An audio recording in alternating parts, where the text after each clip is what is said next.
So here's the exercise, and there are two parts, possibly three. And it begins with this. You've heard it said before, think before you what? Speak, right? Think before you speak. Biblically, here's what that says. This is James in the New Testament writing. He says, you must be quick to listen. You must all be quick to listen, slow to speak, and slow to get angry. And here's what being slow to speak, what it does. Being slow to speak buys you time to think.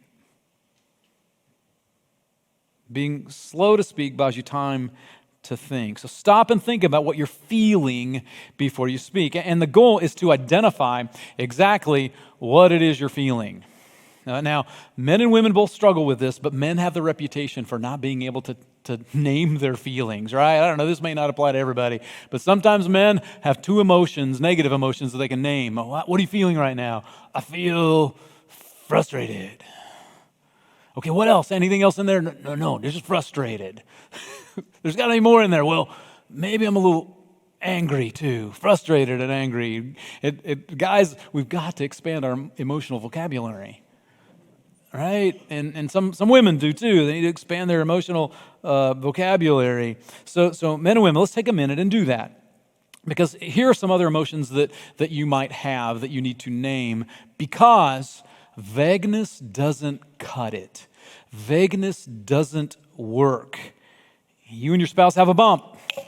Don't know what happened. The stuff starts coming out. Conflict comes up, and all of a sudden, Mount Kilauea is about to erupt all over again. But instead, you pause, you think, and you name your emotions. I want to give you some expanded vocabulary for your emotions. Here we go. You might want to take some pictures of these on the screen. I feel angry, left out, embarrassed, unappreciated, ugly, unlovable. I feel like a failure. Whenever you compare me to him or me to her and what they're doing and where they're going on vacation, I feel like a failure. Okay. I feel old, stupid, lonely, abandoned, scared. I thought I was frustrated, but the truth is, I feel afraid. Okay. I feel out of control, betrayed, disrespected, picked on, jealous. Oh, and that one right there, that one's really hard to pick out in the mirror. I mean, it's so hard to admit, whenever we're around your family, in their home, they have so much more than we do. And it's not that I don't like them. I know that I'm critical of them, but I think I'm jealous. I think that's where that's coming from. And guarding your heart means identifying exactly what you're feeling. I feel insecure. Whew. Wow. I finally figured that out. So that's the first part. Expand your vocabulary. Name your feelings. And then here's what you do when you identify that feeling. You say it out loud to yourself with nobody else around to hear it. You say it out loud to yourself. We've talked, you've heard me say, especially over the last 6 months or so, that solitude and silence are two crucial things for us to grow in our faith. And it's in those moments of solitude where you can name some of this stuff and do it out loud and say whatever you're feeling out loud, just by yourself. You say it out loud. I feel jealous. That's what I feel. I feel like a failure. When he comes around and starts telling his stories, I feel like a failure. When you're able to say that, now you're getting somewhere. Because if you can guard your heart by pinpointing your emotions, and you have power over your emotions rather than your emotions having power over you. Because if our emotions go unspoken and unidentified and hidden, that's when they start really driving your life. Those unspoken, unidentified emotions, they drive your thoughts, they drive your words, they drive your actions, they may drive you to say things you never wish you had said. They can drive you into your cave if you're kind of an introvert, that drive you into there. But if you start unearthing them and naming them and saying them out loud, then you'll be empowered because you're guarding your heart. It's a process of guarding your heart. And as you begin naming them to yourself, you see the situation more clearly. You begin to say things like, well, when my wife talks about her brother and all he's doing, she's not doing that to make me feel bad. She just loves her brother and she's proud of him. And maybe this is a me issue, this bead that comes out. Maybe it's a me issue. And maybe I need to figure out, why does his success threaten me? And And maybe actually I need to apologize to my wife.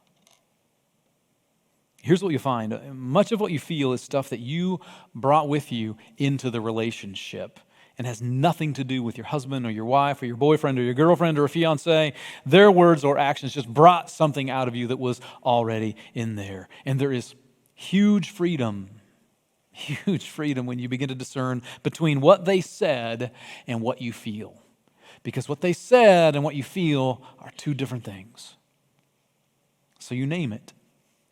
Say it out loud. And then sometimes, when it's appropriate, you tell your partner. Not always, but sometimes you tell your partner. So Mr. Mugg says to Mrs. Mugg, I found that whenever you say those things to me, when I tell you that I'm going to be late from work, I got to tell you, it makes me feel unappreciated. Remember, there are no bad feelings. They're just feelings. So when somebody you love says to you, when you do this, when you say that, it makes me feel a certain way, that's not criticism of you. That's our normal reaction. You just criticize me. No, it's not criticism of you. It's their observation of what's going on inside of them. Right? And when somebody says something like that to you, you don't need to take it personally. It's just information. When you do that, when you say that, it makes me feel, that's just information. And your best response is simply saying, I'm so glad you told me. And then after you say those words, here's what you do next. Nothing. Say nothing more, right? There's going to be that thing inside of you that wants to say, well, you shouldn't feel that way. And there's a part of you that wants to say, I'm sorry you feel that way. No. You say, I'm so glad you told me, and you just zip it. Leave it there. And then watch this one. When healthy people, when they discover that something they do or say elicits negative emotions or hurt in their partner, when they discover that, healthy people stop doing that thing. They don't say, well, you just have to deal with it. They don't say, hey, you should grow up. You just need to be more mature. Healthy people quit doing that thing. So if you want to stay in love, what does Solomon teach us? Start paying attention to your heart.